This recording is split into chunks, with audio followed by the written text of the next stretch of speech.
For my final column of 2017, I pay homage to the people who made 2017 from Brexit blamers to Emily Ratajkowski's bizarre spaghetti post. For my final column of 2017, I present my annual awards, aided and abetted, as ever, by the invaluable feedback you send my way each week.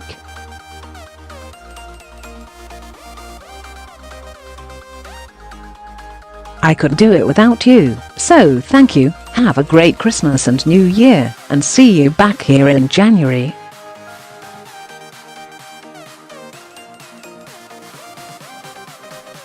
Notable mentions: Bake Off Larry Paul Hollywood, who has removed his soggy bottom from the marital sofa, so he can have his cake and eat it as a single man.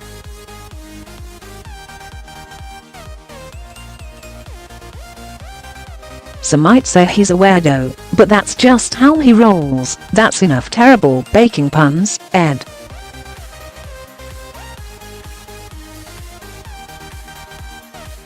Runner-up. On screen, Jeremy Paxman may be compellingly irascible and unpredictable, but off-screen he's proved to be a bit of a tired old cliché, by leaving his long-term partner, and mother of his 3 children, to shack up with a 37-year-old who was helping him to research his history books.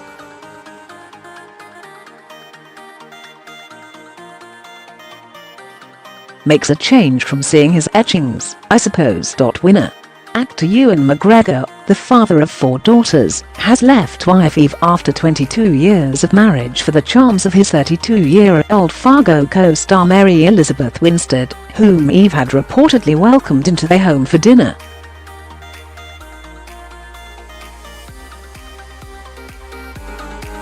Ouch. Let's hope it's worth all the upset and sacrifice.As. My old grandma used to say, the grass isn't always greener, sometimes it's just a muddy puddle.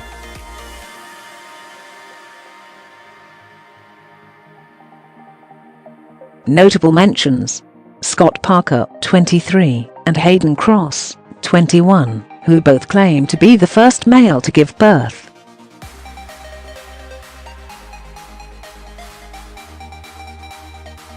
Both identify as men, and are legally classed as such, but were born female, and used their ovaries/wombs to have their babies.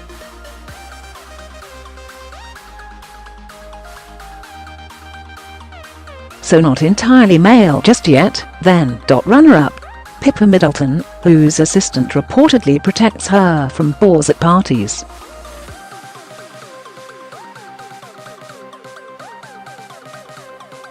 Personally, I feel the rest of us should be protected from her, particularly when she's giving her inexorably dreary tips on the blindingly obvious.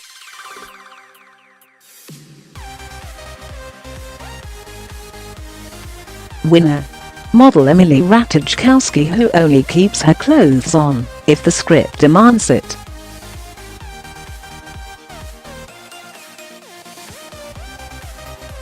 Her latest shoot, in which she rubbed soggy spaghetti on herself while dressed in her khakis, was apparently done in the name of feminism.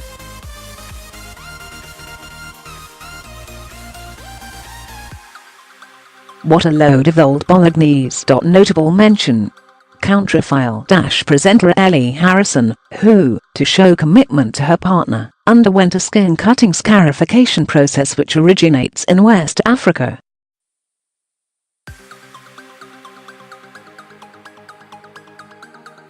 Ellie, go figure, is white and lives in Gloucestershire.Less. Painful to just get married, perhaps. Runner-up. Model Martina Big, who was born white but has now declared herself to be black thanks to daily injections of melatonin.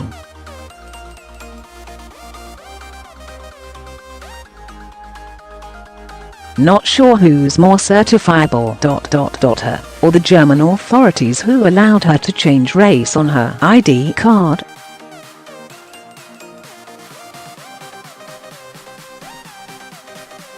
Winner. Paula Williamson, who married one of Britain's most notoriously violent prisoners, Charles Bronson, then employed his lookalike to attend the reception before heading off on honeymoon on her own.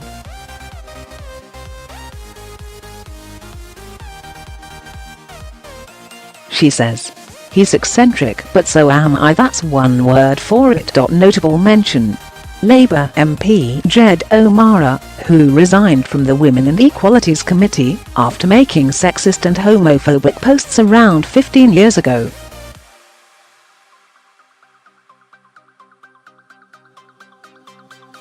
Oh dear. Runner-up: Vlogger Jack Maynard, 23, who shortly after being helicoptered into the celebrity jungle was metaphorically parachuted back out of it after the emergence of racist and homophobic remarks he made when he was 16.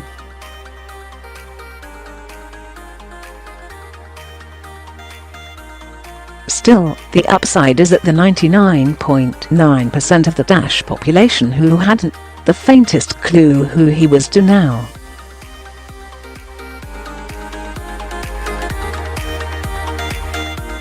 Making him a shoo-in for the spin-off series I'm Now a Celebrity. Winner Brian Cullinan, who had just one job: to hand over the correct envelopes at the Oscars, where La La Land won Best Picture.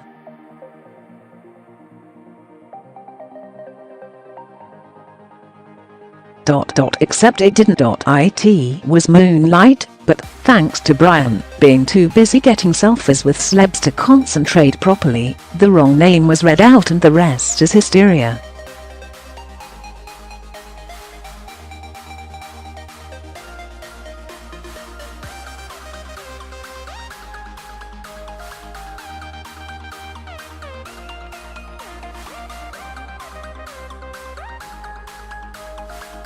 Close quote. Frank Capra was nearly on stage as it emerged that the actual winner was another nominee, Frank Lloyd.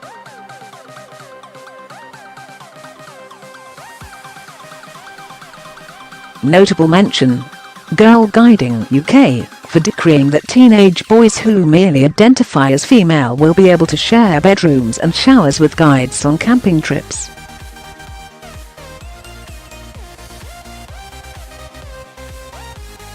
Runners-up: John Lewis and Mother Care, for bringing in gender-neutral clothing for babies.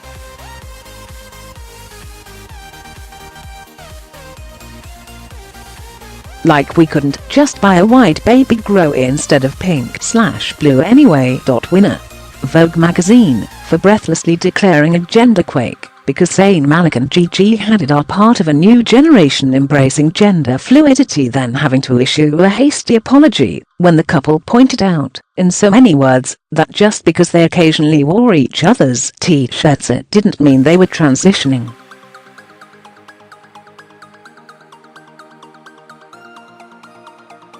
Notable mention: Annabelle Fuller, former aide to Nigel Farage, who claims they had a 10-year affair and lied about it because Nigel and I both knew we had to keep quiet to save Brexit.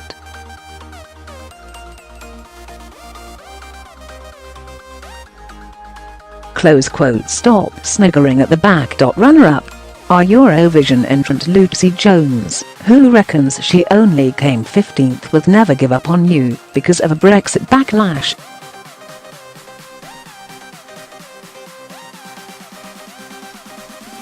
Nothing to do with it being a crap song, then. Winner singer Lily Allen, who posted that Brexiters would be responsible for every NHS waiting list, every factory closure, everything, without exception.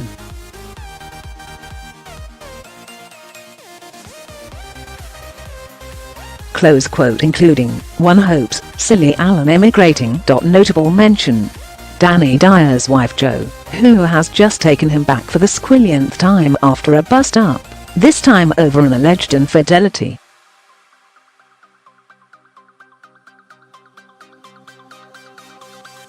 He's back for Christmas, but will it be for life? Runner-up: Colleen Rooney, who came back from holiday long enough to forgive our Wayne for his latest outbreak of idiocy.